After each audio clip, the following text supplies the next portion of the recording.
Hello students, good morning to all of you. कैसे हैं बच्चों आप सब लोग? मौज बहार। तो बच्चों, आज हम करने वाले हैं चैप्टर 2।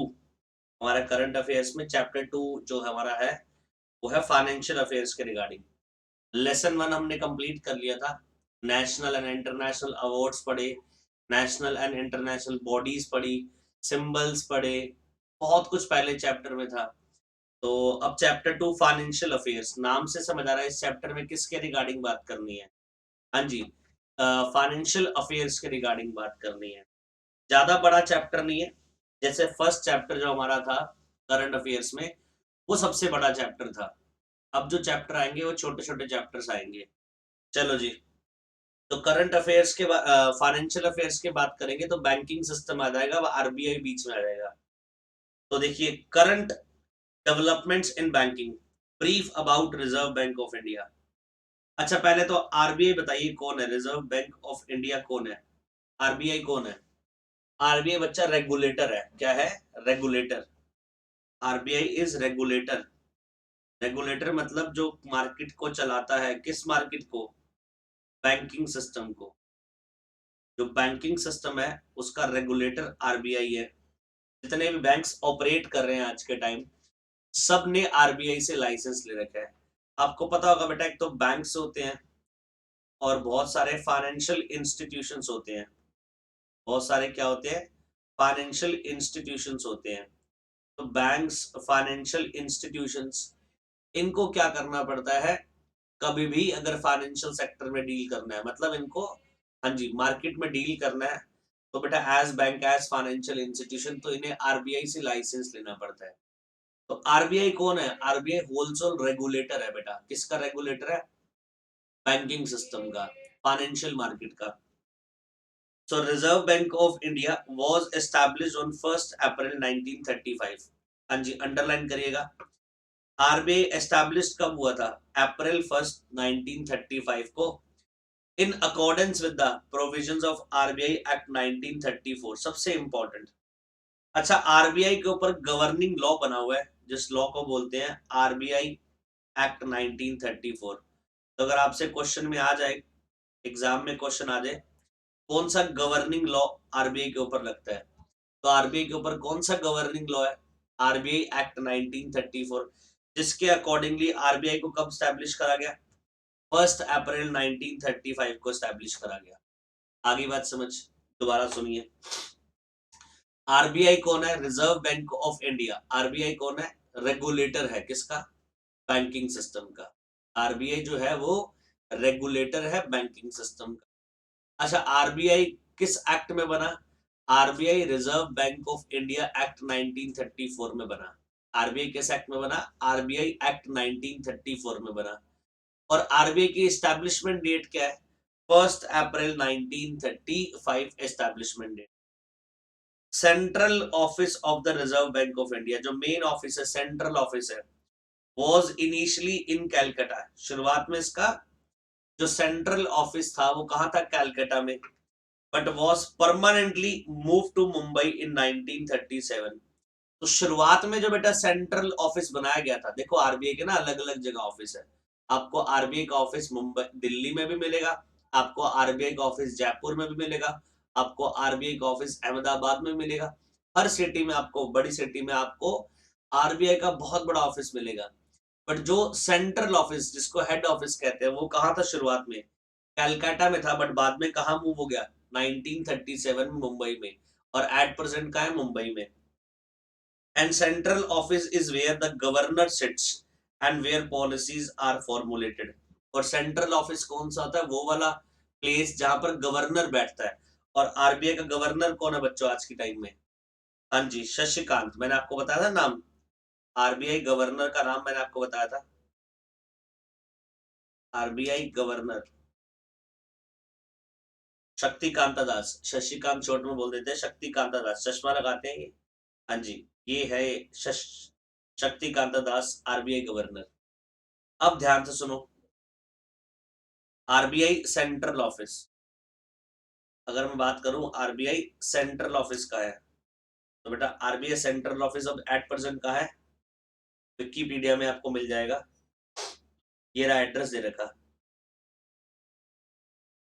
आरबीआई सेंट्रल ऑफिस जो है कंट्रोल करता है supply and issue of Indian rupee, ठीक है जी। और इसका सेंट्रल ऑफिस नीचे दे रखा होगा,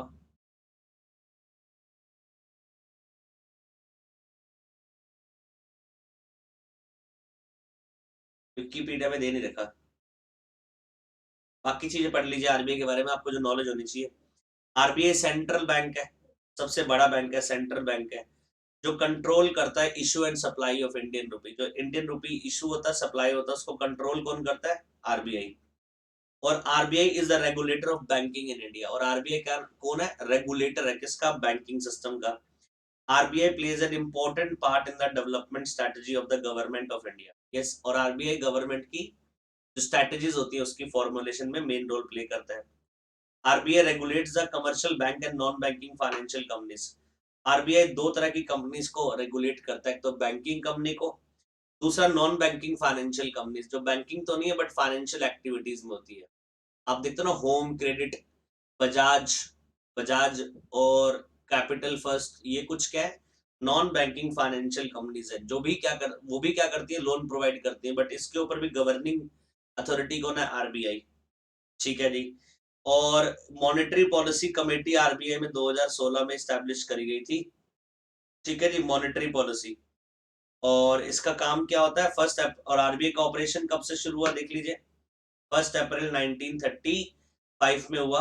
और इन accordance with RBI act, originally share capital was divided into 100 rupees fully paid up. शुरुआत में इसकी पेड अप कैपिटल 100 रुपीज वाली थी। And following India's independent on 15 August 1947 the RBI was nationalised. और 1 जनवरी 1949 को आरबीआई क्या कर दिया? नेशनलाइज्ड बैंक हो गया बेटा, ठीक है जी। तो ये याद रखिएगा, आरबीआई गवर्निंग बॉडी है किसकी? बैंक्स की और फाइनेंशियल इंस्टीट्यूशन की।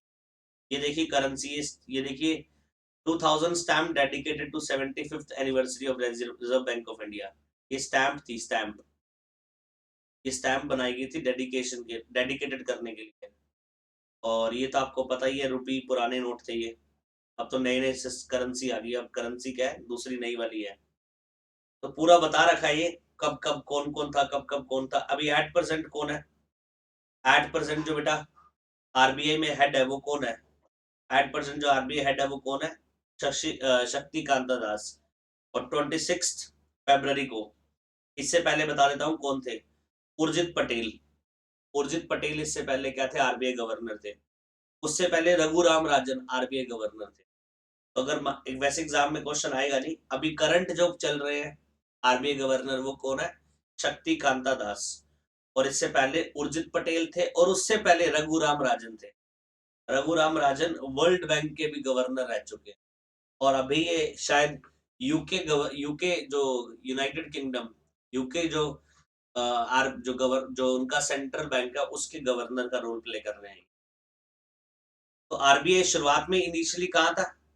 शुरुआत में इनिशियली इसका रिजर्व बैंक का जो सेंट्रल ऑफिस था इनिशियली, बेटा वो इनिशियली रिजर्व बैंक का ऑफिस एस्टैब्लिश्ड हुआ था कलकत्ता में, बट बाद में परमानेंटली मूव्ड हो गया कहां पर? वो 1937 में मुंबई में। आगे बात समझ। और सेंट्रल ऑफिस वो है जहां पर गवर्नर बैठता है और स्ट्रेटेजी बनाई जाती है। तो ओरिजिनली प्राइवेटली ओन्ड, हाँ जी, originally privately owned since nationalisation in 1949, reserve bank is fully owned by the government of India. हाँ जी, रिजर्व बैंक है, RBI is fully owned by government of India. RBI is fully owned by government of India, याद रखिएगा। RBI fully क्या है? Government of India द्वारा owned है, हाँ जी। सो आर सिंस 1949 नेशनलाइजेशन हुआ था, the reserve bank is fully owned by the government of India. हाँ जी, बताइए, यहाँ तक बात समझ आ गई? पक्का? कोई आगे डाउट? अब आते हैं इंपॉर्टेंट फीचर। अभी तक हमने क्या पहले पैराग्राफ में पढ़ लिया कि आरबीआई बनाया गया। आरबीआई कौन है बच्चों? आरबीआई रेगुलेटर है किस मार्केट का? बैंकिंग मार्केट का, बैंकिंग सिस्टम का।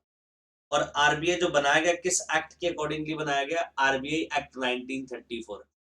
आरबीआई स्टैब्लिश करा गया रिजर्व बैंक ऑफ इंडिया, और उसको किस एक्ट के अकॉर्डिंगली स्टैब्लिश करा गया? आरबीआई एक्ट 1934 के अकॉर्डिंगली स्टैब्लिश करा गया।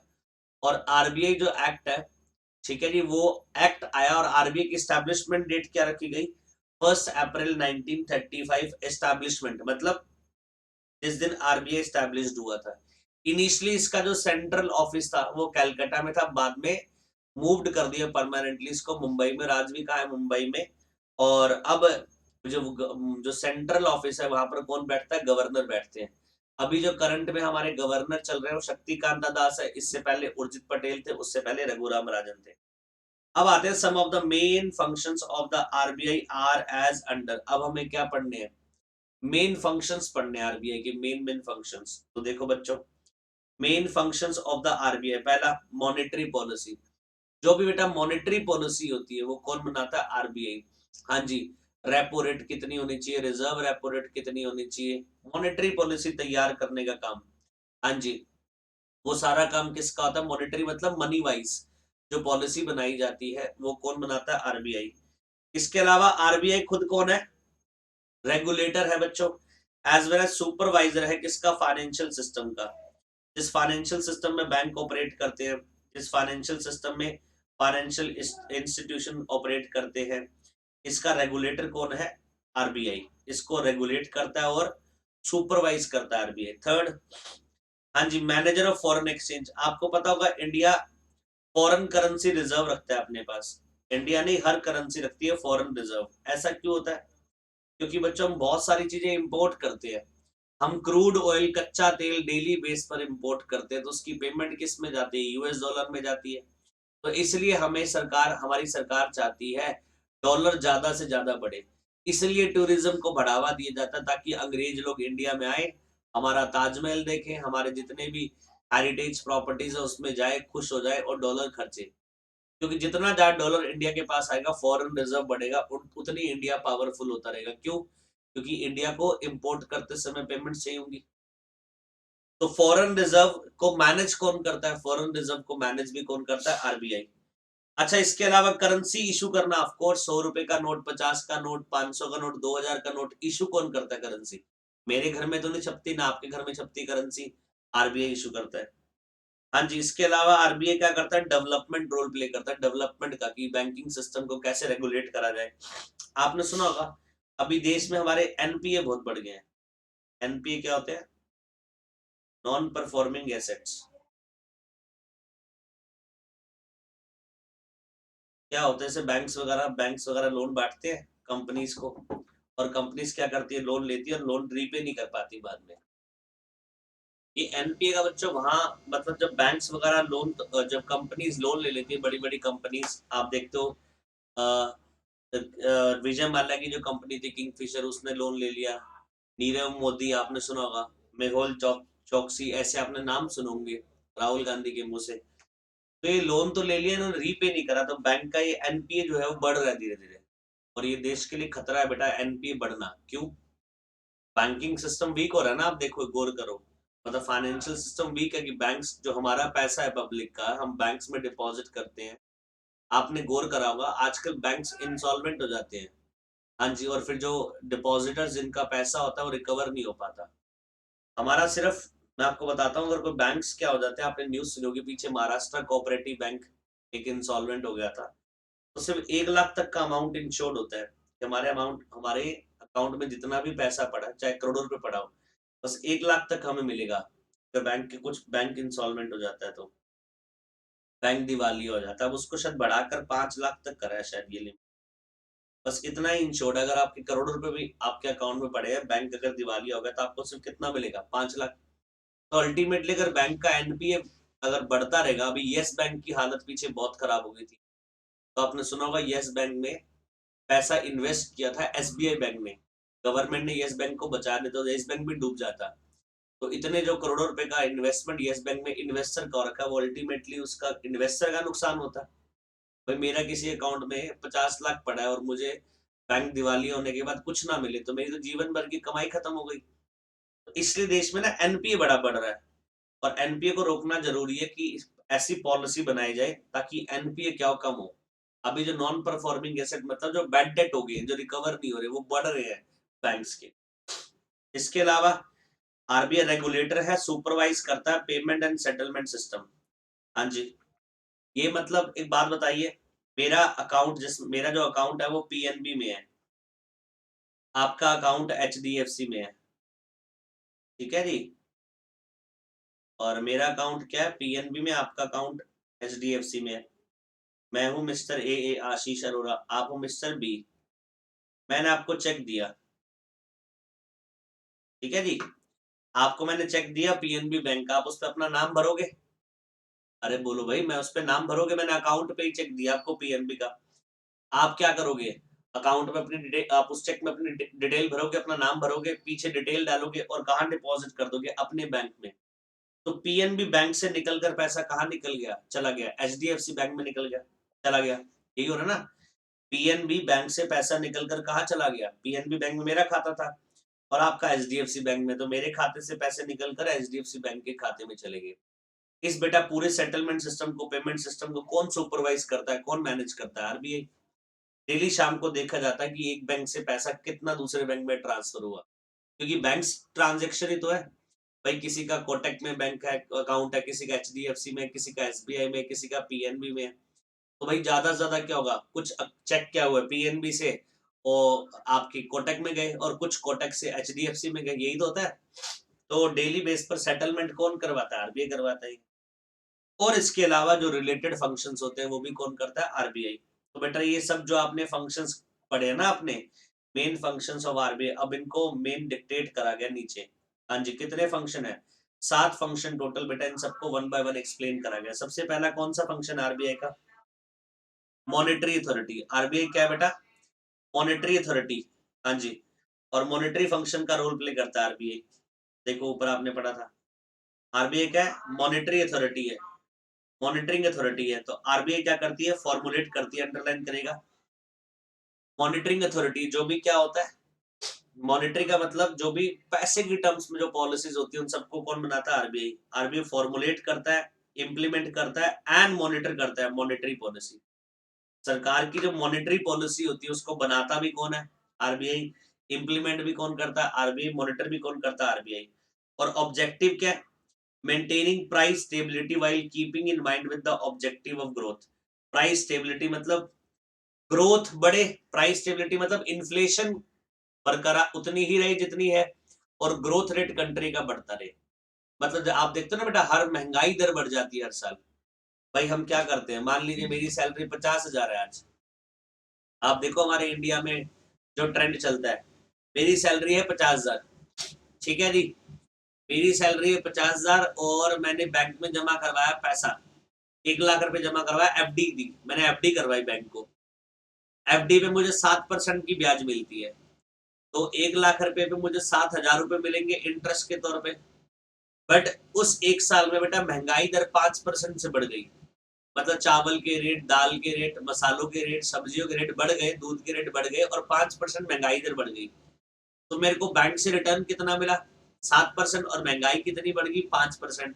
तो एक्चुअली मेरी रिटर्न कितनी है? सिर्फ 2% की है ना भाई। मेरी 7% की रिटर्न में 5% तो इन्फ्लेशन ही खा गया। तो यही तो ये कह रहा है कि ग्रोथ तो करनी है बट प्राइस स्टेबिलिटी, इन्फ्लेशन को कंट्रोल करना है। आप देखो ना हमारे देश में इन्फ्लेशन बहुत ज्यादा है, हमारे देश में इन्फ्लेशन बहुत ज्यादा है। इन्फ्लेशन दिन प्रतिदिन क्या है, हर साल बढ़ रहा है। तभी तो बोल देते हैं ग्रोथ है। जिन देश में इन्फ्लेशन नहीं है वो ग्रोथ कहां से करेंगे? उनकी ग्रोथ मेजर ही नहीं होगी, वो स्टेबल पोजीशन पर चलते हैं। हमारे देश में क्या है, अब देख देख ध्यान से सोचेगा भाई, मैंने पिछले साल भी एडमिशन 100 लिए, मैंने पिछले साल भी 100 एडमिशन लिए सीए सीईटी में, इस साल भी 100 एडमिशन लिए सीए सीईटी के। पिछले साल मैंने फीस ली 50,000 पर स्टूडेंट, इस साल फीस ली 1 लाख पर स्टूडेंट। तो मेरी ग्रोथ नहीं हो गई। बट अगर आप इन टर्म्स ऑफ मेजर करो स्टूडेंट वाइज, तो स्टूडेंट वाइज तो मेरी ग्रोथ हुई नहीं। मेरी ग्रोथ कैसे हुई है कि पहले पिछले साल भी मैंने 100 स्टूडेंट पढ़ाए, इस साल भी मैंने 100 स्टूडेंट्स पढ़ाए। फर्क क्या, पिछले साल मैंने जो फीस चार्ज की थी 50,000 पर मंथ पर ईयर थी पूरे कोर्स की, इस बार मैंने 1 लाख पर कोर्स की चार्ज किए। तो मतलब मैंने अपनी क्या कर दी, ग्रोथ दिखा दी ना, अपना रेट बढ़ाकर ग्रोथ दिखा दी। तो कंट्री भी तो यही कर रही है। हमारी कंट्री कहते हैं डेवलपिंग है, डेवलप कर रही है। कैसे डेवलप कर रही है भाई? इन्फ्लेशन रेट बढ़ जाता है, डेवलपमेंट अपने आप हो जाता है। भाई तेलों के रेट बढ़ रहे हैं, क्रूड ऑयल कच्चा तेल पीछे से सस्ता आ रहा है, बट आज भी देश में पेट्रोल और डीजल तो महंगा बिक रहा है। दालें महंगी हो रही है, चावल महंगे हो रहे हैं, तो भाई जिनके प्रोडक्शन हाउस है उनकी टर्नओवर तो इंक्रीज हो रही है ना, तो वो तो यही दिखाएंगे कि हमें डेवलपमेंट है, ग्रोथ है हमारी। तो हम कंट्रीज जो है डेवलपिंग कंट्री, वो इसलिए ग्रोथ दिखा पाते हैं बिकॉज हमारे यहाँ पर इन्फ्लेशन होती है, इसलिए हम कहते हैं हमारी ग्रोइंग कंट्री है, ग्रोइंग कंट्री है। और जो कंट्रीज ऑलरेडी डेवलप्ड हो जाती है, like UK, like European country, US, ये यूरोपियन कंट्रीज जो है जितनी भी, अच्छा ये डेवलप्ड है ऑलरेडी, ये डेवलप्ड है, इनमें महंगाई नहीं है। इनमें जो 10 साल पहले रेट थे, हाँ जी, सामान के, राशन के, वही आज रेट है। 10 साल पहले जो इनकम लोगों की थी आज भी वही है, थोड़ी बहुत डिफरेंस आया। समझे आप मेरी बात? जब वहां पे इन्फ्लेशन ही नहीं बढ़ा, मतलब महंगाई नहीं बढ़ी, तो फिर महंगाई नहीं बढ़ेगी तो अल्टीमेटली टर्नओवर नहीं बढ़ेगी, और टर्नओवर नहीं बढ़ेगी तो फिर आप बोल दो कि ग्रोथ लिमिटेड है, इतने परसेंट की ग्रोथ है। इंडिया बोलता है जी हमारी इकोनॉमी क्या है, इतने परसेंट ग्रोथ कर रही है, इंक्रीज हो रही है हमारी ग्रोथ। इंक्रीज क्यों हो रही है हमारी ग्रोथ? उसका कारण है हमारी ग्रोथ इंक्रीज होने का, बिकॉज हमारे यहाँ पर इन्फ्लेशन बढ़ रहा है, और इन्फ्लेशन बढ़ेगा तो अल्टीमेटली ग्रोथ तो होगी होगी। भाई मैंने अपनी फीस बढ़ा दी तो मेरी ग्रोथ है, फीस कम कर दी तो मेरी ग्रोथ क्या होगी, कम होगी। और अगर मैं फीस अगर स्टेबल रखूं तो मैं क्या बोलूंगा, मेरी जो हालत है इकोनॉमी, मेरी जो इकोनॉमी है वो क्या है, स्टेबल है। यूएस की इकोनॉमी स्टेबल रहती है, ना डाउन होती है ना अप होती है। इंडिया की इकोनॉमी ऊपर ऊपर जा रही है, क्यों? हम इन्फ्लेशन को कंट्रोल नहीं कर रहे, हम इन्फ्लेशन को बढ़ा रहे हैं, ऑटोमेटिकली क्या हो रहा है, ग्रोथ दिखाई जा रही है। तो जो भी मॉनेटरी पॉलिसी होती है, हाँ जी, जो मॉनेटरी पॉलिसी होती है, उस मॉनेटरी पॉलिसी को फॉर्मुलेट करना, उस मॉनेटरी पॉलिसी को इंप्लीमेंट करना, उस मॉनेटरी पॉलिसी को, हाँ जी, मॉनेटरी पॉलिसी को फॉर्मुलेट करना, इंप्लीमेंट करना, मॉनिटर करना, ये तीनों काम किसके? आरबीआई के। इसके अलावा आरबीआई का ऑब्जेक्टिव क्या है? Price stability. हाँ जी, क्या है? Price stability. प्राइस स्टेबिलिटी मतलब इन्फ्लेशन कंट्रोल। प्राइस स्टेबिलिटी का मतलब क्या है? Inflation control while keeping in mind in the objective of the growth. हाँ जी, और साथ में इन्फ्लेशन कंट्रोल के साथ ग्रोथ फैक्टर भी हमें क्या करना है, ऐड करना है, ये भी आरबीआई का ऑब्जेक्टिव है। तो पहला फंक्शन समझ आ गया आरबीआई का। दूसरा फंक्शन देखो, आरबीआई रेगुलेटर है किसका? बैंकिंग सिस्टम का, ये सुपरवाइज करता है फाइनेंशियल सिस्टम को। So RBI prescribes the broad parameters of banking operation within which countries banking and financial system function. अच्छा एक बात बताइए, आज के टाइम पर जो भी बैंकिंग सिस्टम में जो फंक्शन होता है, हम एफडी करवाते हैं, हमें इंटरेस्ट मिलता है 7% का, हम बैंक से लोन लेते हैं, हमें इंटरेस्ट पे करना पड़ता है, ठीक है जी, हमारे एटीएम चार्जेस होते हैं, बैंकिंग की ट्रांजेक्शन होती है, इतनी ट्रांजेक्शन करोगे तो भैया कोई चार्ज नहीं, इससे ज्यादा ट्रांजेक्शन करोगे चार्ज है। ये सारे पैरामीटर किसने फिक्स करे हुए हैं? तो ब्रॉड पैरामीटर जो बैंकिंग ऑपरेशंस के हैं, जो भी बैंकिंग ऑपरेशन, जो बैंक्स ऑपरेट करते हैं विद इन द कंट्री, उनके ऑपरेशंस को बेटा कौन कौन रेगुलेट कर रहा है? आरबीआई। तो बेटा जो भी बैंकिंग ऑपरेशंस है, जो भी बैंकिंग ऑपरेशंस है, इनके लिए रेगुलेशंस बनाई गई आरबीआई द्वारा, और इस बैंकिंग सिस्टम को, फाइनेंशियल सिस्टम को रेगुलेट कर रहा है आरबीआई।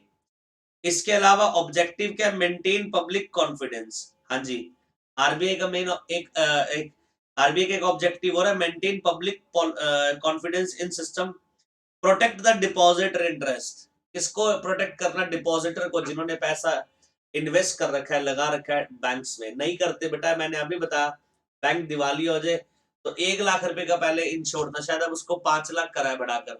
अभी भी कहा भाई, मैं अगर किसी बैंक में 1 करोड़ रुपए जमा करता हूँ, मेरी सेविंग है, मेरी पूरी जिंदगी की कमाई है, और अगर बैंक दिवाली हो जाए तुम बोलो सिर्फ 5 लाख मिलेंगे, वो भी धक्के खा खा कर आरबीआई के, तो भाई कहाँ तुम प्रोटेक्ट कर रहे हो डिपॉजिटर को, कहाँ प्रोटेक्ट करा जा रहा है?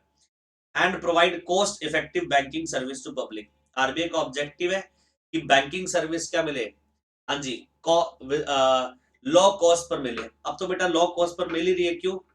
जीरो बैलेंस अकाउंट ओपन होते हैं आज के टाइम पर। अरे बोलो भाई, जीरो बैलेंस अकाउंट ओपन होते हैं, और इस अकाउंट में सारी सुविधा मिलती है, आपको एटीएम भी मिलता है, हाँ जी, इसके अलावा नेट बैंकिंग भी मिलती है, ये सारी सुविधा। तो लो कॉस्ट पर क्या हो रहा है? हाँ जी, लो कॉस्ट पर क्या हो रहा है, सबको बैंकिंग सर्विस मिल रही है। इसके अलावा मोदी जी ने, अगर आपको पता हो, हमारे देश के प्रधानमंत्री ने जन धन अकाउंट खुलवाए थे। हाँ जी, जो गरीब तबके के लोग हैं, जन धन अकाउंट खुलवाए थे। हाँ जी, जन धन अकाउंट में डायरेक्ट क्या करती है सरकार? पैसा देती है। हाँ जी, जब जब कोई आपदा की बात आती है, सरकार क्या करती है? जन धन अकाउंट में पैसा डालती है।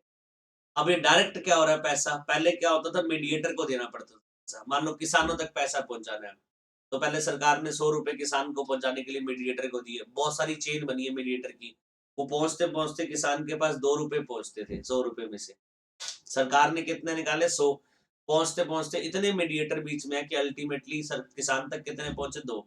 अब सरकार ने सबके जन धन अकाउंट खुलवा दिया, आपने सुना भी होगा जन धन अकाउंट। और सरकार क्या करती है डायरेक्ट, सरकार करती है क्या करती है डायरेक्ट इस अकाउंट में क्या क्या करेगी, क्रेडिट कर देगी। तो 100 रुपए अगर सरकार ने डाले डायरेक्ट, तो क्रेडिट भी कितने होंगे 100 रुपए होंगे। मुझे इससे बताइए जो मीडिएटर बीच में जो थे धांधली जो करते थे, जिनका कोई बिजनेस नहीं था, बस इतना काम था कि सरकार से पैसा लेके आके गरीबों तक पहुंचाना है, उसमें वो अपनी कुंडी लगा देते थे, अपना बीच में कमीशन खा जाते थे। वो काम अब बंद होगा या नहीं होगा? बिल्कुल बंद हो जाएगा, just because of Jan Dhan account. हाँ जी, इन अकाउंट्स की हेल्प की वजह से क्या हो रहा है, ये पॉसिबल हो पा रहा है। तो आरबीआई का ऑब्जेक्ट, आरबीआई रेगुलेटर तो है ही, आरबीआई रेगुलेटर तो है ही, आरबीआई बैंकिंग सिस्टम का, फाइनेंशियल सिस्टम का। इसके अलावा आरबीआई का ऑब्जेक्टिव है कि ये बैंकिंग सर्विस हर घर तक पहुंचे, हर आदमी इस बैंकिंग सर्विस को अवेल कर पाए, और जो भी बैंक्स में पैसा है इन्वेस्टर्स का, उसके पैसे को प्रोटेक्ट करना, ये भी आरबीआई का ऑब्जेक्टिव है। हाँ जी, तीसरा, आरबीआई मैनेजर है फॉरेन रिजर्व का, जितना भी फॉरेन रिजर्व आता है उसको कौन मैनेज करता है, RBI. So manages the foreign exchange management act. हाँ जी, जो भी फॉरेन, एक फेमा एक्ट बनाओ बेटा, हम ये सीएस एग्जीक्यूटिव में पढ़ते हैं। हाँ जी, इस एक्ट को क्या बोलते हैं, फेमा एक्ट।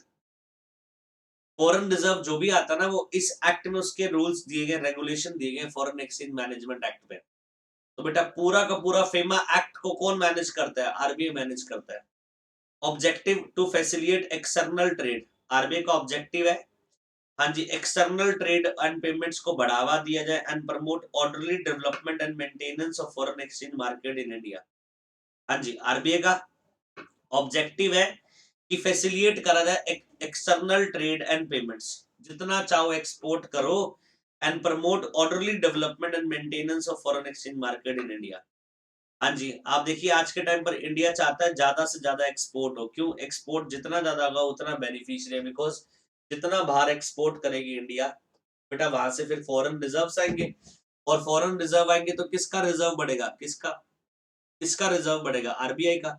गवर्नमेंट को फायदा है, और सरकार चाहती है फॉरेन रिजर्व इंक्रीज हो, बढ़े।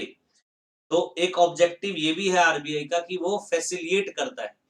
हाँ जी, फॉरेन एक्सचेंज तो मैनेज करता ही है, इसके अलावा जब हम बेटा एक्सपोर्ट करते हैं हमें बहुत सारे खर्चे करने पड़ते हैं। लॉजिकल सोचो, मैं एक्सपोर्टर हूँ, मान लीजिए मैं डिजिटल पेन बनाता हूँ और एक्सपोर्ट करता हूँ। अब मुझे क्या करना है, एक्सपोर्ट करना है, तो एक्सपोर्ट करूंगा तो यहाँ से क्या होगा, वेसल से, शिप से गुड्स जाएगा बाहर, बीच में बहुत सारे चार्जेस पे करने पड़ेंगे, बहुत सारे एक्सपेंस होंगे। वो सारे एक्सपेंस रुपी में तो होंगे नहीं, किस में होंगे, डॉलर्स में होंगे। तो आपको एक्सपोर्ट जब करते हो आप, तो बहुत सारे आपको खर्चे करने पड़ते हैं एक्सपोर्ट्स में डॉलर के लिए। उसकी पेमेंट कौन प्रोवाइड करता है, आरबीआई। आरबीआई कहता है आओ हमसे डॉलर ले लो भाई, रुपी दे दो और हमसे क्या ले लो, डॉलर ले लो। जो भी खर्चे आपके हो रहे हैं एक्सपोर्ट करने के वो करो, ताकि एक्सपोर्ट स्मूथली हो, क्योंकि उनका फायदा है उसमें। जितना एक्सपोर्ट होगा अल्टीमेटली सरकार को उतना रिजर्व बढ़ता रहेगा, बढ़ता रहेगा, बढ़ता रहेगा। तो आरबीआई का ऑब्जेक्टिव क्या है, फैसिलिटेट एक्सटर्नल ट्रेड। वो कहता है जी हम एक्सटर्नल ट्रेड को बढ़ावा देंगे, आपकी पेमेंट सिस्टम को स्ट्रॉन्ग करेंगे। हाँ जी, आपकी पेमेंट सिस्टम को रोकेंगे नहीं, एक्सपोर्ट को रोकेंगे नहीं। एक्सपोर्ट पे 0% ड्यूटी होती है। एक्सपोर्ट ड्यूटी क्या होती है, 0%, सिर्फ इसलिए ताकि ज्यादा से ज्यादा एक्सपोर्ट और बाहर से ज्यादा फॉरेन रिजर्व आए। और जब इंपोर्ट किया जाता है, इंपोर्ट ड्यूटी बहुत ज्यादा होती है। क्यों? सरकार का नुकसान है इंपोर्ट करना, क्योंकि जब हम इंपोर्ट करते हैं कोई प्रोडक्ट, लॉजिकल सोचो, कोई प्रोडक्ट अगर हम इंपोर्ट करेंगे तो प्रोडक्ट बना कहाँ है, बाहर। लेबर कहाँ बनी, लेबर कहाँ हुई, बाहर यूज हुई। तो अल्टीमेटली वो प्रोडक्ट को बनाने में जो जो एम्प्लॉयमेंट क्रिएट हुआ वो कहाँ हुआ, बाहर हुआ। बट अगर आप इंडिया से प्रोडक्ट एक्सपोर्ट करोगे तो प्रोडक्ट बनेगा कहाँ पर, इंडिया में बनेगा, इंडिया में बनेगा प्रोडक्ट। और मैन्युफैक्चरिंग कहाँ होगी, इंडिया में होगी। अल्टीमेटली जॉब्स कहाँ क्रिएट होगी, इंडिया में। ये तो फायदा है ही, फिर आप एक्सपोर्ट कर रहे हो, फॉरेन रिजर्व आएगा, कितने सारे फायदे होंगे। इसलिए इंपोर्ट जो होता है वो अनफेवरेबल माना जाता है कंट्री के लिए। इंपोर्ट जो होता है वो एक कंट्री के लिए अनफेवरेबल माना जाता है, और एक एक्सपोर्ट एक कंट्री के लिए फेवरेबल माना जाता है। इसलिए बेटा एक्सपोर्ट ड्यूटी सरकार क्या रखती है, 0, और इंपोर्ट ड्यूटी सरकार क्या करती है, ज्यादा। ताकि कम से कम लोग क्या करें, इंपोर्ट करें। हाँ जी, इश्यूअर ऑफ करेंसी, नेक्स्ट बेटा फंक्शन।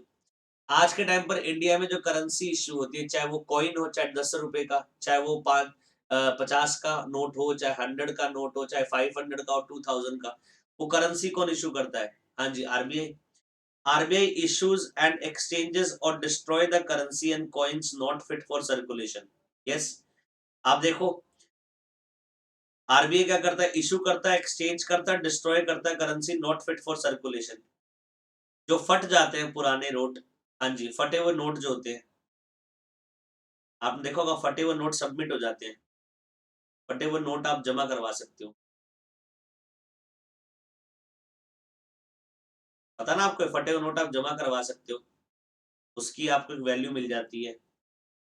दूसरी बात, जो सरकार को लगता है कि करेंसी अब फिट नहीं कर रही हमारे देश में, उसको बंद कर देते हैं। डीमोनेटाइजेशन, नोटबंदी। डीमोनेटाइजेशन में क्या हुआ था? 500 रुपए का नोट, पुराना नोट 500 रुपए का, और 1000 रुपए का नोट क्या कर दिया था? बंद कर दिया था सरकार ने। तो सरकार की मर्जी, आरबीआई की मर्जी है कि बेटा वो जो, अब सरकार ने ये डीमोनेटाइजेशन ऑर्डर तो सरकार ने दिया था, मोदी जी ने ऐलान करा था, बट वो जितनी भी पुरानी करेंसी थी, पुरानी करेंसी बैंकों में जमा हुई, उसके अगेंस्ट नई करेंसी मिली थी, यही हुआ था ना। तो बेटा इशू एंड एक्सचेंजेस, आप सर क्या करती है आरबीआई? इशू भी करती है नई करेंसी और एक्सचेंज भी करती है नई करेंसी, पुरानी करेंसी को। जब डीमोनेटाइजेशन हुआ था, लोगों ने पुराने नोट जमा करे थे, बदले में नए नोट लिए थे। और डिस्ट्रॉय द करेंसी, और जो पुरानी करेंसी जो मार्केट में बंद हो जाता है जिसका सर्कुलेशन, उसको डिस्ट्रॉय कर देती है। ये तो आपको याद होगा, 2016 में डीमोनेटाइजेशन हुआ था 6 नवंबर को, अच्छे से याद है मुझे तो। और ये तो हर इंसान को याद होगा जिसके पास पैसे पड़े थे और उसको समझ नहीं आया कि पैसे कहाँ ठिकाने लगाऊं, कैश। 6 नवंबर थी आई थिंक, या 8 नवंबर।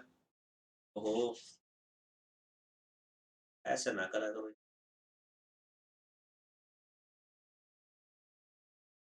और बताओ, जब तक नेट चल रहा है सब मौज बहार है ना? मजे ले रहे हो? पढ़ रहे हो?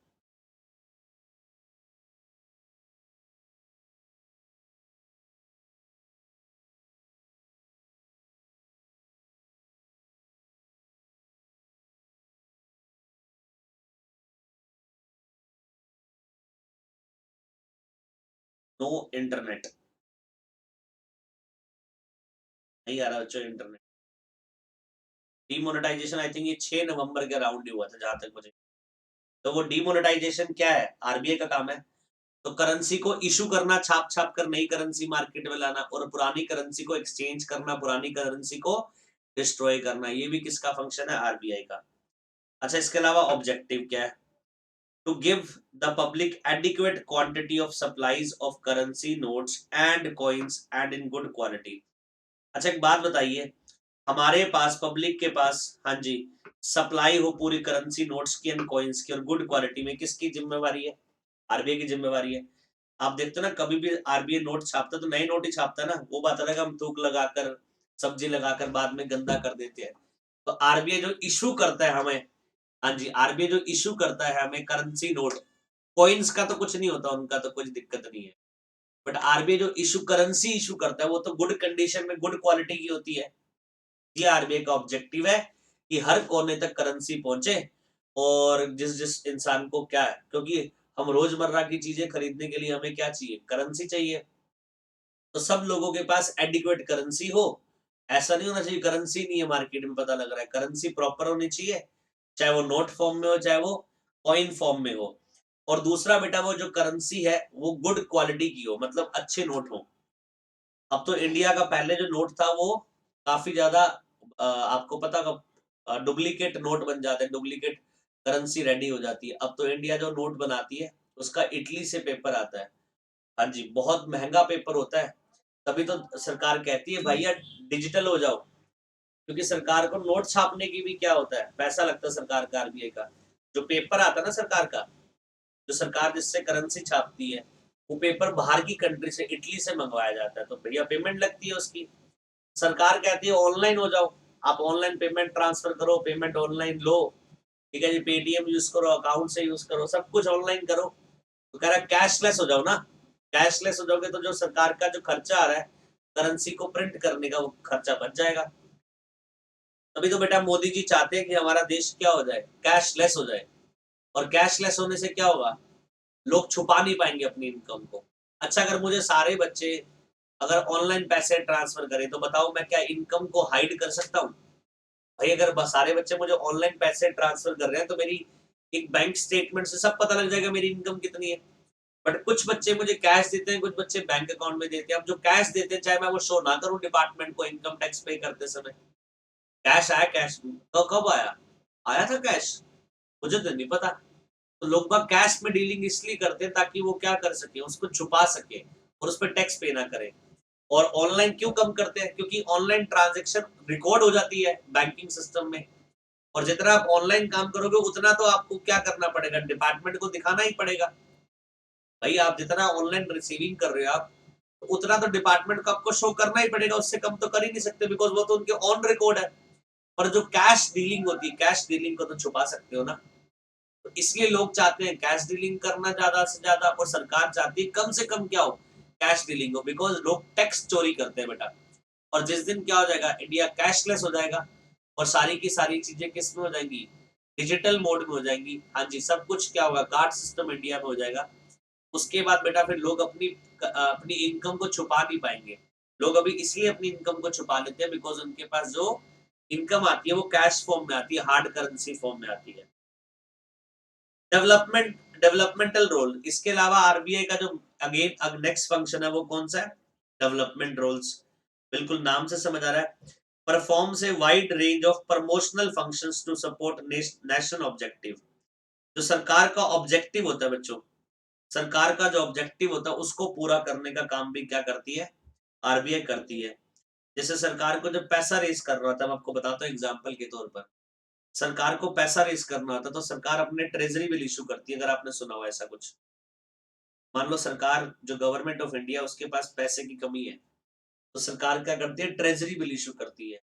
Treasury bill kind of bond है, और किससे इशू करवाती है, आरबीआई से। और आरबीआई क्या करता है, लोगों को ट्रेजरी बिल इशू करता है, लोगों से पैसा कलेक्ट करता है, और जो कलेक्शन आती है वो सरकार को देती है। तो जो नेशनल नेशनल ऑब्जेक्टिव है, जो देश का ऑब्जेक्टिव है, जो सरकार का ऑब्जेक्टिव है, उसको पूरा करने में कौन रोल प्ले करता है, आरबीआई। नेक्स्ट, आरबीआई रेगुलेटर है और सुपरवाइजर है पेमेंट एंड सेटलमेंट सिस्टम का। जो भी बेटा पेमेंट सेटलमेंट सिस्टम होती है वो कौन पूरी करता है, आरबीआई। मैंने अपने बैंक अकाउंट से पैसे निकालकर आपके बैंक अकाउंट में डाल दिए, और मेरा बैंक अकाउंट कोटक है और आपका बैंक अकाउंट एचडीएफसी है। तो कोटक से पैसा निकलकर एचडीएफसी में चला गया, किसने करा, आरबीआई की हेल्प से हो पाया। क्योंकि आरबीआई क्या करता है, जो पेमेंट सेटलमेंट सिस्टम होता है उसको सुपरवाइज करता है। तो आरबीआई ने बेटा क्या करा है, इंट्रोड्यूस करा है एंड अपग्रेड करा है safe and efficient mode. RBI के पास एक क्या है, सेफ एंड एफिशिएंट मोड है पेमेंट सिस्टम का in the country to meet the requirements of the public at large. हाँ जी, जो आज के टाइम पर बेटा, मैं तो अगर मैं अपनी बात बताऊं, हाँ जी, पिछले 6 सालों से मैं कभी बैंक नहीं गया। पिछले 6 सालों से मैं कभी बैंक नहीं गया। हाँ जी, मैं अपने स्टाफ को भेजता हूँ, अगर मेरे पास कोई कैश आती है, रिसीविंग आती है, तो मैं स्टाफ को भेज देता हूँ, कैश जाकर डिपॉजिट कर देते हैं। अदरवाइज स्टूडेंट जनरली मुझे अकाउंट में पेमेंट कर देते हैं, फीस रिसीव करवा देते हैं, तो वो तो डायरेक्ट मेरे अकाउंट में आ गई। बट मैं वो जो हिसाब किताब पहले हुआ करता था कि पहले हम बैंक में पैसा जमा करवाते थे, बैंक से निकालते थे, वो अब तो बहुत खत्म हो गया है। अच्छा, इसके अलावा मैं एटीएम भी नहीं गया, मैं बैंक भी नहीं गया, और मैं 6 साल से एटीएम भी नहीं गया, आपको बता दूं। एटीएम से आज तक मैंने 1 रुपए का विड्रॉवल नहीं करा। सारी ट्रांजेक्शन मैं किससे करता हूँ, ऑनलाइन कर देता हूँ। चाहे मैं मोमोज खा रहा हूँ, चाहे मैं टिक्की खा रहा हूँ, वो पेटीएम एक्सेप्ट कर लेते हैं। और अगर किसी को बड़ी पेमेंट करनी है तो ऑनलाइन ट्रांसफर कर देता हूँ। तो क्या हो रहा है बेटा, सिस्टम चेंज हो रहा है ना बेटा। क्यों ऐसा क्यों कर पा रहे हैं, एक सेफ और एक एफिशिएंट सिस्टम प्रोवाइड करा है आरबीआई ने हमें। एक आरबीआई ने सेफ और एफिशिएंट सिस्टम प्रोवाइड करा है जिसमें विदाउट फिजिकल मूवमेंट हम क्या कर सकते हैं, करेंसी ले भी सकते हैं, करेंसी दे भी सकते हैं। तो मेरी तो सारी ट्रांजेक्शन, जो बुक्स प्रिंट होती है तो प्रिंटिंग वाले को जो पेमेंट जाती है मैं अकाउंट से पे कर देता हूँ, और जो बच्चों की फीस आती है मेरे अकाउंट में क्रेडिट हो जाती है। तो कुल मिलाकर बेटा मैं तो फिर कहीं फिजिकल मूवमेंट की, कैश की खत्म कर रखी है मैंने, बिल्कुल। तो क्यों, क्योंकि आरबीआई ने मुझे क्या प्रोवाइड करा हुआ है, सेफ एंड एफिशिएंट मोड। बिल्कुल मोबाइल से जाता हूँ, नेट बैंकिंग एक्सेस करता हूँ, मोबाइल ऐप एक्सेस करता हूँ और पेमेंट कर देता हूँ। दूसरा, आरबीआई का ऑब्जेक्टिव क्या है? Maintain public confidence in payment and settlement system. हाँ जी, आरबीआई लोगों में पब्लिक कॉन्फिडेंस, हाँ जी, लोगों में पब्लिक कॉन्फिडेंस दे रहा है कि आप यूज करें, हाँ जी, आप यूज करें पेमेंट सिस्टम को, जो ऑनलाइन पेमेंट सिस्टम है उस पर कॉन्फिडेंस डेवलप कर रहा है लोगों का। आरबीआई क्या कर रहा है? पब्लिक कॉन्फिडेंस क्रिएट कर रहा है लोगों में। हाँ जी, आरबीआई क्या कर रहा है? पब्लिक कॉन्फिडेंस क्रिएट कर रहा है लोगों में, किस चीज के लिए? पेमेंट एंड सेटलमेंट सिस्टम के लिए। बताइए, बात समझ आ गई? पक्का? नेक्स्ट देखिए, रिलेटेड फंक्शंस। नेक्स्ट फंक्शन बेटा लास्ट है ये। Banker to the government perform merchant banking functions for the central and state governments and also act their banker. RBI बेटा क्या है? सब बैंकर का बैंक है, सबसे बड़ा बैंक है। Perform the merchant banking functions, हाँ जी, for the central and state governments and also act as their bankers. Bankers का बैंक कौन है? आरबीआई। तो बेटा जब बैंक्स को प्रॉब्लम होती है तो आरबीआई फिर क्या करता है? हेल्प करता है। Bankers to bank maintain banking accounts of all schedule banks. जैसे बैंक के पास हमारे अकाउंट्स होते हैं, वैसे आरबीआई के पास बैंक के अकाउंट्स हैं। हाँ जी, कोटक बैंक का 20 अरब रुपए क्या है मान लो पड़ा है, ये अकाउंट में दिख रहा है कोटक के, जो किसके पास मेंटेन है? जो आरबीआई के पास मेंटेन है। 1 अरब की ट्रांजेक्शन, आप एक एग्जांपल ले रहा हूँ, 1 अरब आज क्या होगा? डेबिट हो गया, तो आरबीआई क्या करेगा? 1 अरब कोटक से डेबिट कर देगा और क्रेडिट कर देगा एचडीएफसी में कर गया उसमें। तो हमारे जो अकाउंट्स है वो कौन मेंटेन करता है? बैंक्स। और बैंक्स के जो अकाउंट्स है वो मेंटेन करता है आरबीआई। हाँ जी, बताइए, ये बात समझ आ गई? आरबीआई के 27 रीजनल ऑफिसेज है। कितने ऑफिसेज है? 27। इसको इंपॉर्टेंट मार्क कर लीजिए। Most of in the state capital, state capital में है। हाँ जी, राज्य की राजधानी होती है बेटा, जैसे हाँ जी, आपको पता है हर हर राज्य की राजधानी होती है। जैसे उत्तर प्रदेश की राजधानी है, महाराष्ट्र की राजधानी है, और राजस्थान की राजधानी है जैसे जयपुर। तो राज स्टेट कैपिटल में क्या होता है? हमेशा आरबीआई का ऑफिस होता है। एंड 4 सब ऑफिसेस, और साथ में क्या होते हैं? 4 सब ऑफिसेस भी हैं। हाँ जी, और 4 सब ऑफिसेस भी है। तो टोटल आरबीआई के कितने रीजनल ऑफिसेस? टोटल आरबीआई के 27 रीजनल ऑफिसेस। हाँ जी, 27 रीजनल ऑफिसेज है और 4 सब ऑफिसेज है। ये इंपॉर्टेंट मार्क कर लीजिए। 27 रीजनल ऑफिसेज और और 4 सब ऑफिसेज। ये बेटा हमारा आरबीआई के फंक्शंस कंप्लीट हो गए सारे। सबसे पहले हमने आरबीआई के बारे में ब्रीफ पढ़ा, आरबीआई क्या है, और फिर हमने आरबीआई के जो फंक्शंस है बेटा, वो हमने आरबीआई के मेन फंक्शंस पढ़ लिया। हाँ जी, बताओ, को डाउट यहाँ तक? पक्का? तो आरबीआई के फंक्शन सब कंप्लीट हो गए। अब हम पढ़ेंगे announcement in the union budget 2020। अब बेटा ये बड़ा इंपॉर्टेंट अब पॉइंट आ रहा है। हाँ जी, announcement in the union budget 2020। आपको पता है हर साल बजट आता है in the month of, in the month of March और अप्रैल। सरकार क्या लेकर आती है? यूनियन बजट लेकर आती है। आपने देखा होगा कितना पैसा हेल्थ सेक्टर को दिया जाएगा। सरकार का पूरे साल का खर्चा, मतलब पूरे साल का देश का जो खर्चा है वो बजट में लेकर पेश करती है सरकार, कि बैंकिंग सेक्टर को कितना पैसा दिया जा रहा है, हेल्थ सिस्टम में कितना पैसा दिया जा रहा है, अच्छा एजुकेशन सिस्टम को कितना पैसा दिया जा रहा है। ये सब कुछ कहाँ होता है बेटा? बजट। आपने देखा होगा बजट अटैची लेकर आते हैं। अब तो अटैची सिस्टम खत्म कर दिया, अब तो लाल कपड़े में बांध कर बजट आता है। दिखाऊं आपको पिक्स? योगी, ये मोदी गवर्नमेंट ने करा ऐसा। हाँ जी, खुल जा, नेट चल जा। अगर नेट चल जाए मैं आपको दिखाता हूँ। पहले क्या होता था, जो बजट आता था तो जो फाइनेंस मिनिस्टर होता था वो ब्लैक कलर की टैची लेकर आते थे, अटैची। अब क्या हो गया है, मोदी गवर्नमेंट के टाइम पे निर्मला सीतारमन क्या है, फाइनेंस मिनिस्टर है, तो उन्होंने पिछले साल का जो बजट पेश करा था वो लाल कपड़े में बांधकर, जैसे गीता आ रही है, लाल कपड़े में बांधकर क्या करा था उन्होंने? बजट पेश करा था। बस थोड़ा सा वो शोबाजी करने के लिए, कुछ चेंज करने के लिए। कुछ अलग करोगे तभी कुछ दिखेगा, तभी लाइमलाइट में आओगे। बजट तो वही है अंदर। हाँ जी, एलोकेशन तो वही है। वो नेट चल नहीं रहा बच्चों। ठीक है। तो बजट हर साल पेश होता है, यूनियन बजट। ऐसे स्टेट भी बजट लेकर आती है हर साल, स्टेट गवर्नमेंट भी अपना बजट तैयार करती है हर साल। जैसे यूनियन बजट होता है ऐसे स्टेट का बजट भी होता है। चलो जी, इन द यूनियन बजट 2020 के बजट की बात कर रहे हैं, जो लास्ट बजट था। Shrimati Nirmala Sitharaman, honourable finance minister, announce the following related to. हाँ जी, निर्मला सीतारमन ने बेटा फाइनेंशियल, ये जो बजट आया था 2020 का, हाँ जी, यूनियन बजट जो आया था 2020 का, उसमें निर्मला सीतारमन जो ऑनरेबल हमारी फाइनेंस मिनिस्टर है, उन्होंने क्या करा बजट में, क्या क्या अनाउंस करा, देखते हैं। फाइनेंशियल सेक्टर के लिए क्या बोला। Governance governance performs reforms to be carried out and bring in transparency and greater professionalism in PSB। PSB मतलब पब्लिक सेक्टर बैंक। हाँ जी, मतलब क्या है इसका, जो हमारी फाइनेंस मिनिस्टर है, उन्होंने कहा कि बहुत सारे रिफॉर्म्स लाए जाएंगे। हाँ जी, रिफॉर्म्स मतलब चेंजेस लाए जाएंगे, किसमें, फाइनेंशियल सिस्टम में, किसमें, फाइनेंशियल सेक्टर में, ताकि बेटा ट्रांसपेरेंसी बढ़े। ट्रांसपेरेंसी मतलब पारदर्शिता, लोगों में कॉन्फिडेंस बढ़े, and greater professionalism in PSB, public sector bank में। तो पब्लिक सेक्टर जो बैंक है, हाँ जी, जो पब्लिक सेक्टर बैंक है, इन पब्लिक सेक्टर बैंक्स में क्या हो, बहुत सारे रिफॉर्म्स आए हैं। रिफॉर्म्स बताता हूँ, मर्जर हुए बेटा बहुत सारे। हाँ जी, अभी हम मर्जर पढ़ेंगे बेटा, रिफॉर्म्स बताता हूँ, ये मर्जर हुए अभी।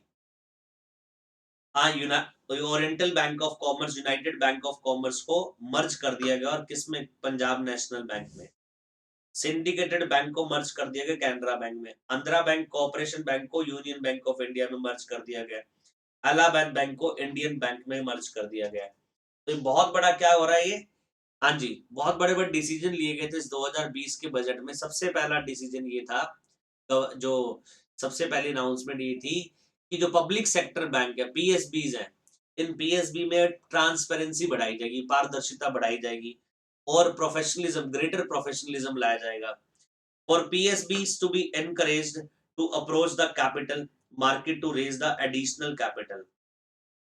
डिपॉजिट इंश्योरेंस एंड क्रेडिट, हाँ जी, deposit insurance and credit guarantee corporation, DICGC, has been permitted to increase. देखो, deposit insurance coverage for depositor which is now rupees 1 lakh to 5 lakh per depositor. बताया था मैंने अभी, अगर बैंक दिवालिया हो जाता है तो पहले सिर्फ हमें 1 लाख रुपए तक का अमाउंट इंश्योर्ड था।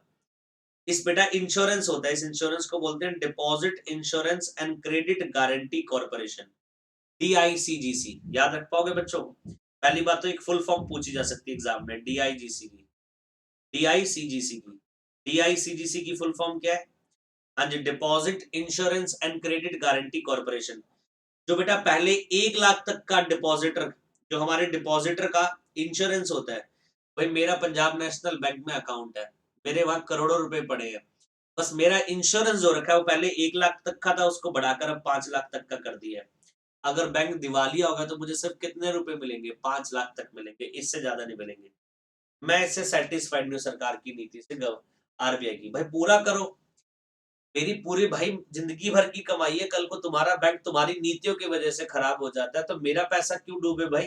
तुम बोलो सिर्फ 5 लाख लो, घर में पैसा रखता हूँ, तुम छापा मार देते हो इनकम टैक्स का, रेट डलवा देते हो कि भाई टैक्स तुमने घर में ब्लैक मनी छुपा रखी है। बैंक में जमा करवाता हूँ, डर है कहीं बैंक दिवालिया ना हो जाए, मेरा पैसा मारा जाएगा, क्योंकि बैंक में मैक्सिमम जो कवरेज आपको दी गई है वो कितनी दी गई है, मैक्सिमम 5 लाख की। अगर मेरी सोचो, मेरी इनकम अगर मान लो 1 साल की 2 करोड़ रुपए है, मेरी इनकम 1 साल की 2 करोड़ रुपए है, तो भाई मैं क्या करूंगा, उसको कहीं ना कहीं तो इन्वेस्ट करूंगा ही करूंगा, या तो कैश घर रखूंगा, या प्रॉपर्टी वगैरह खरीद लूंगा, या बैंक में डिपॉजिट कर दूंगा। घर में रख नहीं सकता, डर है चोरी चकारी हो सकती है, इतना पैसा बैंक में रख नहीं सकता। बैंक में क्या है, तुमने इंश्योरेंस कितना है, 1 लाख से बढ़ाकर बहुत बड़ा काम कर दिया 5 लाख का। अब बचा क्या बेटा, इसलिए लोग बाग जो कैश आता है, जो करेंसी, जो भी लोगों के पास इनकम होती है, वो प्रॉपर्टीज में इन्वेस्ट कर देते हैं, वो तो कहीं खत्म नहीं होगी, प्रॉपर्टी में लगा देते हैं, गोल्ड में लगा देते हैं लोग बाग, ज्वेलरी खरीद लेते हैं, प्रॉपर्टीज खरीद लेते हैं। ये रीजन है, क्योंकि बेटा सेफ्टी नहीं है हमारे फंड्स की। इस अमाउंट को 1 लाख से जो 5 लाख करा है, 100% कवरेज दो ना भाई। मेरा जितना पैसा मेरे बैंक में पड़ा उतना 100% मेरा वो इंश्योर्ड होना चाहिए। कल को बैंक दिवालिया हो गया तो मैं क्यों सफर करूं भाई मेरे पैसे के लिए, मुझे तो मेरा पैसा पूरा मिलना चाहिए।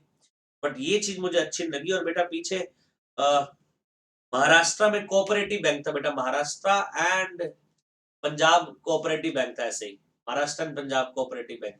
उसमें लोगों के करोड़ों रुपए डिपॉजिट है और बैंक दिवालिया घोषित हो गया, 1-1 लाख रुपए अलाउड करा बेटा सबको। अब बेचारा जो डिपॉजिटर है उसकी पूरी उम्र की की कमाई है।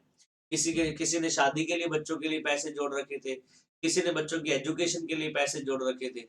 सरकार की गलत नीति और आरबीआई की गलत नीतियों की वजह से बैंक क्या हो गया, दिवालिया हो गया। और अल्टीमेटली नुकसान हुआ किसको हुआ, डिपॉजिटर को, पब्लिक को। हर बार कौन पिसे, पब्लिक पिसे। तो ये तो कोई अच्छा मूव नहीं है सरकार की तरफ से। ये यूनियन मिनिस्टर ने, जो हमारी फाइनेंस मिनिस्टर है, उन्होंने 1 लाख से 5 लाख बढ़ा भी दिया, बट मुझे लगता है ये 100% इंश्योर्ड होना चाहिए। आप मेरी बात से एग्री करोगे इस चीज से? करोगे नहीं करोगे? जब आपके पास भी क्या हो, करोड़ 2 करोड़ रुपए कैश हो, घर रखने में डर है, बैंक रखने में ये डर है कि दिवालिया बैंक घोषित न हो जाए, तो अल्टीमेटली फिर आप तो कहीं के नहीं रहे ना। तो बेटा इस अमाउंट को बढ़ाकर सरकार को 100% करना चाहिए। इसके अलावा जो स्केड्यूल कमर्शियल बैंक है, health under monetary policy through robust mechanism keeping a depositor money safe. अब ध्यान से सुनो, ये किसकी बातें पढ़ रहे हैं हम? 2020 का जो बजट आया था ना, उसकी की हाइलाइट्स पढ़ रहे हैं, हाइलाइट्स मेन पढ़ रहे हैं। तो जो भी स्केड्यूल कमर्शियल बैंक्स है, health under the monitoring through a robust mechanism keeping depositor money safe. हाँ जी, क्या बोला कि जितने भी स्केड्यूल कमर्शियल बैंक है, उन स्केड्यूल कमर्शियल बैंक को क्या करना है, उनकी हेल्थ चेक करनी है। हेल्थ मतलब बैंकों की कंडीशन चेक करता रहेगा आरबीआई टाइम टू टाइम। मतलब एक ऐसी पॉलिसी बनाई जा रही है जिसमें बैंकों की कंडीशन चेक की जाएगी, हालत चेक की जाएगी, फाइनेंशियली वो कैसे है, और जहां पर भी लगेगा बैंक की हालत खराब हो रही है, उसको बचाने की कोशिश की जाएगी, ताकि लोगों का पैसा वहां पर क्या रहे, सेफ रहे। अभी पीछे येस बैंक बेटा दिवालिया होने की कगार पर था, येस बैंक दिवालिया होने की कगार पे था, बहुत लोगों का नुकसान होता, बट गवर्नमेंट ऑफ इंडिया ने सही वक्त पे रहते हुए क्या करा, SBI bank, state bank of India से क्या करा, एसबीआई बैंक सरकार का है, public sector bank, SBI bank ने इन्वेस्टमेंट कर दी येस बैंक में, जिसकी वजह से येस बैंक की जो फाइनेंशियल कंडीशन खत्म हो गई थी, खराब हो गई थी, वो ठीक हो गई। तो कुल मिलाकर, हाँ जी, जो हमारी फाइनेंस मिनिस्टर है, उन्होंने क्या बनाया, बताया कि हम एक हेल्थ चेक सिस्टम बनाएंगे। हम एक ऐसा पॉलिसी बना रहे हैं जिससे हम जितने भी इंडिया में स्केड्यूल बैंक है, उन स्केड्यूल कमर्शियल बैंक की हेल्थ को चेक करते रहेंगे, उनकी फाइनेंशियल कंडीशन को चेक करते रहेंगे, ताकि एक ऐसा मैकेनिज्म प्रिपेयर हो जाएगा ताकि जो लोगों का जो पैसा है वो सेफ रहे, और कभी भी लोगों के साथ कभी नुकसान ना हो। और कभी भी बैंकों का लगेगा बैंकों की फाइनेंशियल कंडीशन ठीक नहीं है, तो तुरंत बैंक को उनको हेल्प प्रोवाइड की जाएगी। इसके अलावा कोऑपरेटिव जो बैंक है will be strengthened by amending the banking regulation act for increasing the professionalism, enabling access to capital, improving governance and oversight for sound banking through RBI. इसके अलावा यूनियन बजट में बोला गया बहुत सारी बैंकिंग रेगुलेशन को क्या करा जा रहा है, अमेंड, ताकि बेटा जो कोऑपरेटिव बैंक है उनको स्ट्रेंथन, उनको ज्यादा पावर दी जाए। हाँ जी, हाँ जी, फॉर इंक्रीजिंग प्रोफेशनलिज्म बढ़ाने के लिए, एक्सेस ऑफ कैपिटल बढ़ाने के लिए, improving governance and oversight for sound banking through the RBI. आगे बात समझ, पक्का? कोई doubt? The limit for NBFC क्या, non banking financial company to be eligible for debt recovery under the securitization and reconstruction of financial assets and enforcement of security interest act 2002 is proposed to be reduced from 500 crore to asset size to rupees 100 crore or loan size from existing from 1 crore to 50 lakh। अब ये सुनो क्या बोल रहा है ये, एक act है बेटा ये, securitisation and reconstruction of financial asset and enforcement of security interest act 2002। ध्यान से सुनिए बेटा, ये एक्ट क्या बोलता है? ये एक्ट ये बोलता है कि अगर मान लीजिए किसी बैंक का पैसा डूब रहा है, बैंक पब्लिक कंपनीज ने पैसा लिया, बैंक से लोन लिया, और कंपनीज रीपे नहीं कर पाई, तो बैंक्स लोग अगर कोर्ट में जाएंगे रिकवरी करने के लिए, कोर्ट में 5-5 6-6 साल केस चलता रहता है, और बैंक का ही नुकसान। एक तो पैसा देकर फंस गए, फिर रिकवरी में 5-5 6-6 साल हो रहे हैं। तो ये एक्ट राइट देता है, ये जो एक्ट है ना, securitisation and reconstruction of financial assets and enforcement of security interest, इसको शॉर्ट में बोलते हैं सारफेसी। ये एक्ट 2002 क्या करता है, राइट देता है एनबीएफसी और बैंक्स को कि आप जाओ और रिकवर कर लो इस एक्ट में। इस एक्ट में बड़ा रिकवरी का आसान तरीका होता है, नोटिस दो फिर भी पेमेंट आए, जाओ उसकी प्रॉपर्टी अटैच कर लो तुरंत। बैंक में जाओगे तो 5-5 साल लगे रहोगे, यहाँ पर क्या है, तुरंत जाओ और तुरंत रिकवरी कर लो, उसकी प्रॉपर्टी सीज करके अटैच करके रिकवरी करो। हाँ जी, पहले ये बेटा अमाउंट 500 करोड़ से ज्यादा वालों पे था और अब इसको रिड्यूस करके 100 करोड़ पे कर दिया। और जो लोन साइज बेटा 1 करोड़ थे पहले, उसको कम कर दिया 50 लाख। मतलब जो 50 लाख और 50 लाख से ज्यादा लोन है, मतलब जो लोन अमाउंट 50 लाख और 50 लाख से ज्यादा का है, मान लो मैंने 50 लाख या 50 लाख से ज्यादा लोन लिया और कल को मैं रीपे नहीं कर पाया, तो बैंक्स और नॉन बैंकिंग फाइनेंशियल कंपनीज को जरूरी नहीं है, बैंक्स तो पहले ही अलाउड थी इस एक्ट में रिकवरी करने के लिए, नॉन बैंकिंग फाइनेंशियल कंपनी को भी अलाउड कर दिया कि जो 1 करोड़ की लिमिट थे ना उसको हम 50 लाख कर देते हैं, कि अगर आपने किसी को लोन दिया 50 लाख या 50 लाख से ज्यादा और अगर वो कल को रीपे नहीं कर पाया, तो आपको कोर्ट्स वगैरह आपको कोर्ट्स में लंबे लंबे हेयरिंग में जाने का फायदा नहीं है, वहां जाने का आपको कोई मतलब नहीं है, आप डायरेक्ट सारफेसी एक्ट में जाओ और डिफॉल्टर के घर जाओ, उसकी प्रॉपर्टी को अटैच करो, रिकवरी करो, सेल करो। हाँ जी, तो ये बेटा क्या कर दिया, ये बड़ा चेंज कर दिया, यूनियन बजट में डिक्लेरेशन आई। इसके अलावा to meet the need for greater private capital it is propose to sell the balance holding of government of India IDBI bank to private retail institutional investors through the stock exchange. और government ने कुछ बैंकों से अपना पैसा निकाल लिया, जैसे आईडीबीआई बैंक में से अपना पैसा निकालकर उसमें उसकी शेयर होल्डिंग को बेच दिया प्राइवेट सेक्टर में, ताकि पैसा रिकवर हो पाए। जब गवर्नमेंट ने बहुत सारी बैंक्स में पैसा लगा रखा है, बहुत सारी कंपनीज में पैसा लगा रखा है, जब गवर्नमेंट को पैसे की नीड होती है वो अपनी शेयर होल्डिंग उन कंपनीज में बेच सकता है।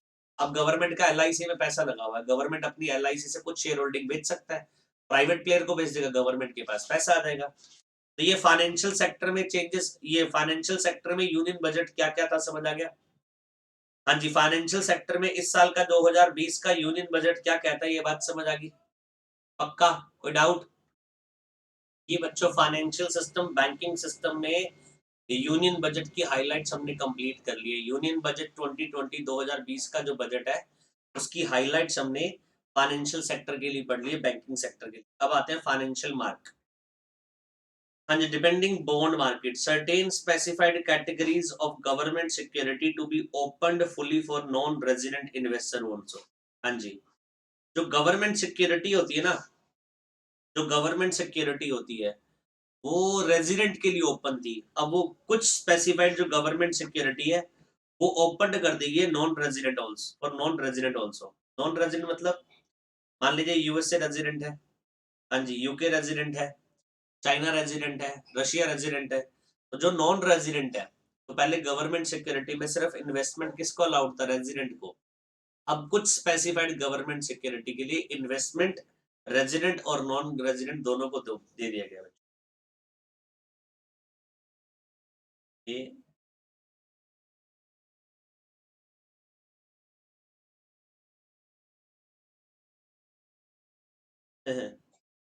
लाइन पे बच्चों थोड़ा सा फॉर्मेटिंग।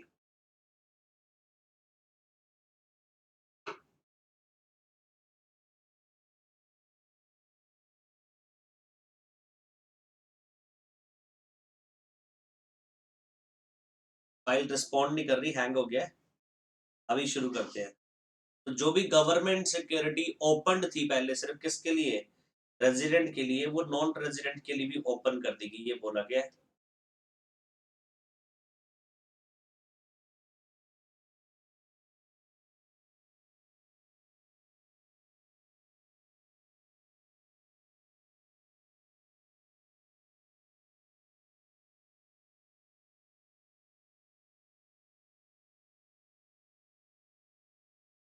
हाँ जी, देखो, तो सर्टेन स्पेसिफाइड गवर्नमेंट जो सिक्योरिटी थी वो specified government security non resident के लिए ओपन कर देगी।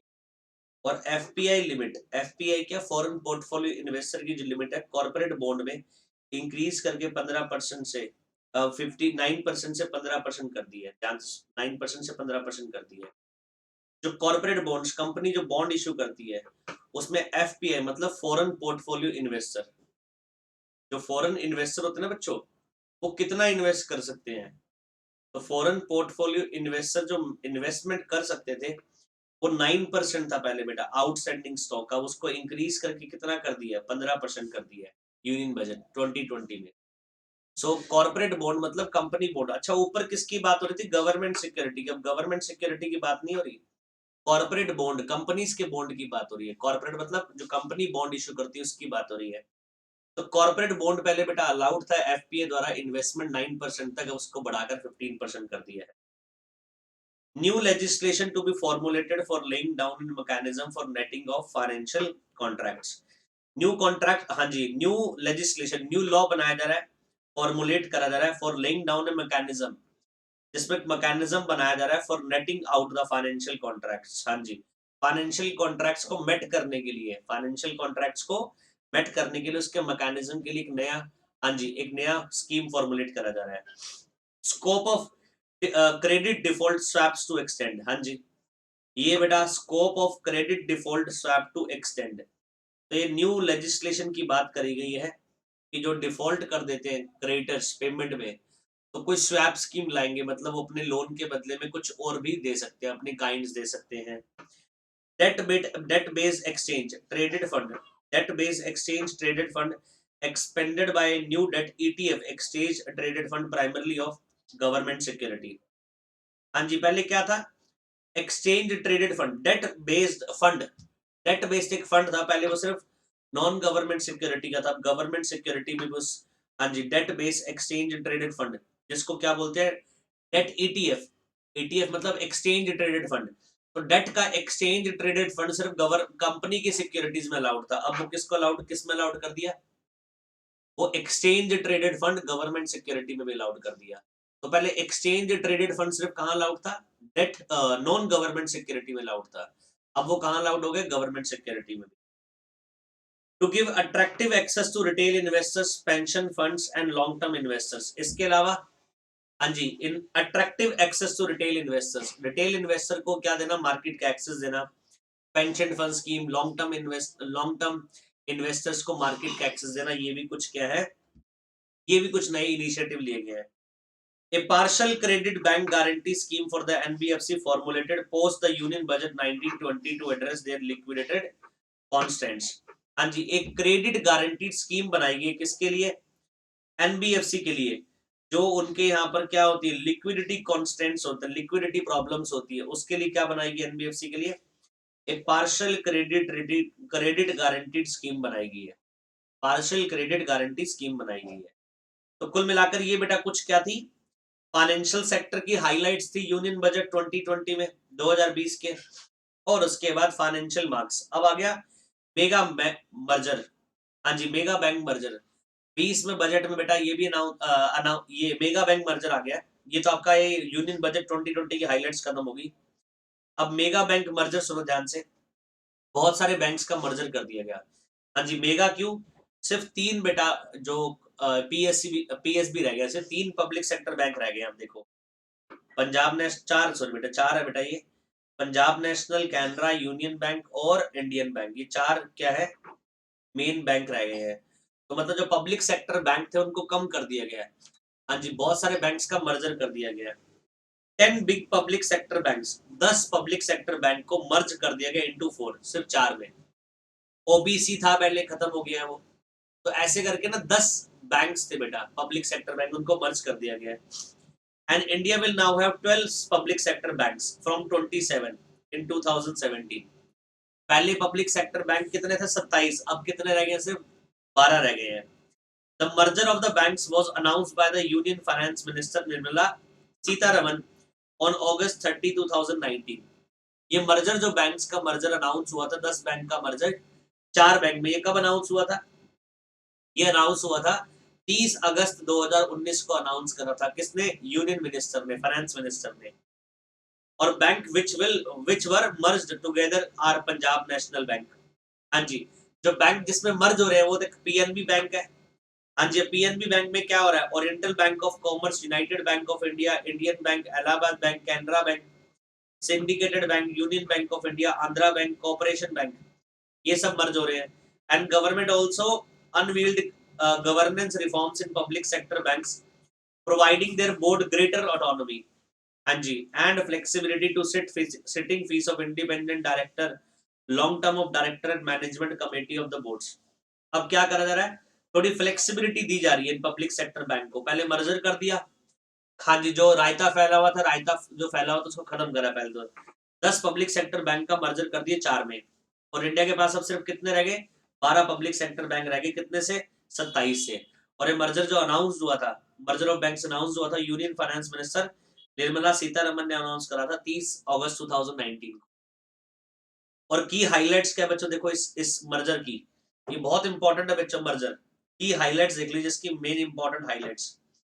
मेरा भी जो अकाउंट था वो ओरिएंटल बैंक ऑफ कॉमर्स में था, ओबीसी में था, और अब वो बैंक मर्ज हो गया किसमें? पंजाब नेशनल बैंक में, पंजाब नेशनल बैंक में मर्ज हो गया।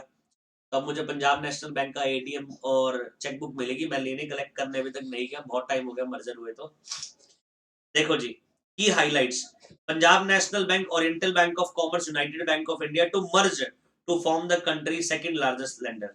हाँ जी देखो, पीएनबी में oriental bank of commerce, united bank of India merge कर दी गई, अब पीएनबी अकेला रह गया। तो ओबीसी जो था बेटा और यूनाइटेड बैंक था, इसको क्या कर दिया? मर्ज कर दिया किसमें? पीएनबी में। Merger of syndicated bank with Canara Bank will create the fourth largest public sector bank with 15.20 lakh crore business and branch network of 10,000 to 34। हाँ जी, इसके बाद जो बेटा merger of syndicate bank with Canara bank, syndicate bank का किसके साथ merger कर दिया? कैनरा बैंक के साथ। ये मर्जर क्या बेटा? अब इस मर्जर के बाद हाँ जी create fourth largest public sector bank. Canara bank सब क्या हो गया? Fourth largest public sector bank बन गया, क्योंकि कैनरा बैंक का मर्जर किस में हो गया? तो सॉरी, सिंडिकेट बैंक का मर्जर किस में होगा? कैनरा बैंक में हो गया। उसके अलावा जो आंध्रा बैंक और कॉर्पोरेशन बैंक है, आंध्रा बैंक और कॉर्पोरेशन बैंक जो हुए मर्ज, वो किस में हुए? यूनियन बैंक ऑफ इंडिया में। हाँ जी, will create the India fifth largest public sector bank. और ये कौन से पब्लिक सेक्टर बन गए? 5वें लार्जेस्ट पब्लिक सेक्टर बैंक बन गए। और कितना? 14.5 लाख करोड़ बिजनेस, जिसमें 9,609 ब्रांचेस है। सबसे बड़ा कौन है बच्चों? एसबीआई। सबसे ज्यादा बड़ा कौन है branch? SBI, state bank of India सबसे लार्जेस्ट है वो। अब पीएनबी आ गया दूसरे नंबर पे। आगे देखिए उसके बाद the merger of Allahabad bank with the Indian bank. हाँ जी, इलाहाबाद बैंक को इंडियन बैंक के साथ मर्ज कर दिया, will create the seventh largest public sector bank. और ये कौन सा बैंक बन गया? 7वां पब्लिक सेक्टर बैंक बन गया सबसे बड़ा, जिसमें 8.08 लाख करोड़ का बिजनेस हो गया। और एक नेटवर्क जो है इसका साउथ और नॉर्थ और ईस्ट ऑफ कंट्री, इसकी ब्रांचेस नहीं बताई। हाँ जी, जैसे ऊपर ब्रांचेस बता रखी है कि आंध्रा, अब जो यूनियन बैंक ऑफ इंडिया है जिसमें आंध्रा और कॉर्पोरेशन बैंक मिल गया, इनकी 9,609 ब्रांचेस है। इसके अलावा जो कैनरा बैंक में सिंडिकेट बैंक मिला है, 10,234 ब्रांचेस है। आ रही बात समझ? और 15.2 लाख 20 लाख करोड़ का बिजनेस है, और 8.08 लाख करोड़ का बिजनेस है। हाँ जी, आगे देखिए, तो चक्कर मिलाकर ये क्या हो गया? 4 बैंक सब मेन हो गए। कितने टोटल मर्ज हुए? 10 बैंक का मर्जर कर दिया गया। देखिए 4 इधर 6 इधर, टोटल 10 हो गए। ये पीएनबी सेकंड बन गया। फर्स्ट पे कौन आता है? एसबीआई। सबसे बड़ा पब्लिक सेक्टर बैंक कौन सा? SBI, state bank of India. Second number पे कौन आ गया? पीएनबी आ गया। कैनरा बैंक कितने नंबर पे आ गया? फोर्थ बैंक के अंदर आ गया। यूनियन बैंक ऑफ इंडिया 5वें नंबर पे, और इंडियन बैंक 7वें। और टोटल कितने हैं? 10 रह गए अब तो। टोटल कितने पब्लिक सेक्टर बैंक रह गए अब तो? टोटल पहले 27 थे, सॉरी 12 पब्लिक सेक्टर बैंक रह गए फ्रॉम 27। पहले 2017 में कितने थे? 27 थे। अब कितने रह गए? सिर्फ 12 पब्लिक सेक्टर बैंक रह गए हैं। ये बात समझ आई? पक्का? तो बच्चों ये पूरा आपको याद रखनी है टेबल, एग्जाम में इंपॉर्टेंट क्वेश्चन है ये आपका, पक्की बात बता रहा हूँ। और कहीं से क्वेश्चन आए ना आए, आपसे पूछ लिया जाएगा कि पीएनबी हाँ जी कौन सा बैंक है, लार्जेस्ट पब्लिक सेक्टर बैंक है, कैनरा बैंक कौन सा है, और यूनियन बैंक ऑफ इंडिया कौन सा है, इसके अलावा इंडियन बैंक, और इनका मर्जर किन बैंक्स के साथ मर्जर, हाँ जी जो हुआ है, किन बैंक्स का मर्जर इन बैंक्स में हुआ, ये भी याद रखना पड़ेगा। So motive behind the merger of public sector banking are enhanced capacity to increase credit. Motive क्या? क्रेडिट, ज्यादा से ज्यादा क्रेडिट बांटा जा सके। Banks with a strong national presence and international reach, reduction in lending cost, next generation technology for the banking sector, improve ability to raise market resources। मतलब market को क्या करना है? नेशनल लेवल से इंटरनेशनल लेवल की reach तक बढ़ाना है, और जो रायता फैला हुआ था इतने बैंक्स का, पब्लिक सेक्टर बैंक का, वो खत्म कर दिया 27 बैंक से कितने तक, 12 बैंक्स तक। हाँ जी बताइए, बात समझ आ गई? पक्का? कोई डाउट? तो बच्चों आज के लिए इतना बहुत है, आज के लिए इतना बहुत है। आज के लिए हमने क्या क्या पढ़ लिया नेक्स्ट चैप्टर में, हमारा फाइनेंशियल अफेयर्स चैप्टर में। सबसे पहले तो हमने आरबीआई के बारे में पढ़ा कि आरबीआई 1 अप्रैल 1935 को आया इसका, और आरबीआई एक्ट 1934 लाया इसे। इसका इनिशियली ऑफिस जो सेंट्रल ऑफिस है कलकत्ता में, बाद में मूव हो गया मुंबई में। ठीक है जी। फिर उसके बाद हमने प्रॉपर फंक्शन पढ़े जो आरबीआई के मेन फंक्शन है। सारे फंक्शन पढ़ने के बाद हमने यूनियन बजट के बारे में पढ़ा। निर्मला सीतारमन द्वारा जो अनाउंस था 2020 का बजट, उसका फाइनेंशियल सेक्टर पे इम्पैक्ट क्या था, फाइनेंशियल मार्क, और उसके बाद मेगा बैंक मर्जर्स पढ़ लिए हम। तो ये आज की क्लास बच्चों यही खत्म करते हैं। आई होप आप सबको ये आज काफी इंपॉर्टेंट है बच्चों जो आज की क्लास में हमने पढ़ा है एग्जाम प्रोस्पेक्ट के लिए। नेक्स्ट क्लास में मोस्ट प्रोबेबली चैप्टर हमारा खत्म हो जाएगा शायद, तो ज्यादा बड़ा नहीं है। आज की जो हमने क्लास में कवर किया बहुत ही इंपॉर्टेंट टॉपिक है। हाँ जी, अगर बात करो यूनियन बजट की, बात करो bank mergers, mega bank mergers की, अभी हुए हैं ये लेटेस्ट, एग्जाम के लिए बहुत इंपॉर्टेंट है इनका आना। तो आज के लिए बच्चों इतना ही। Thank you so much. इतना पढ़ लीजिएगा और इसके बाद हम आगे कंटिन्यू करेंगे। हंसते रहिए, मुस्कुराते रहिए, खुश रहिए, अपना और अपने घर वालों का ख्याल रखिए। Till then goodbye to all of you.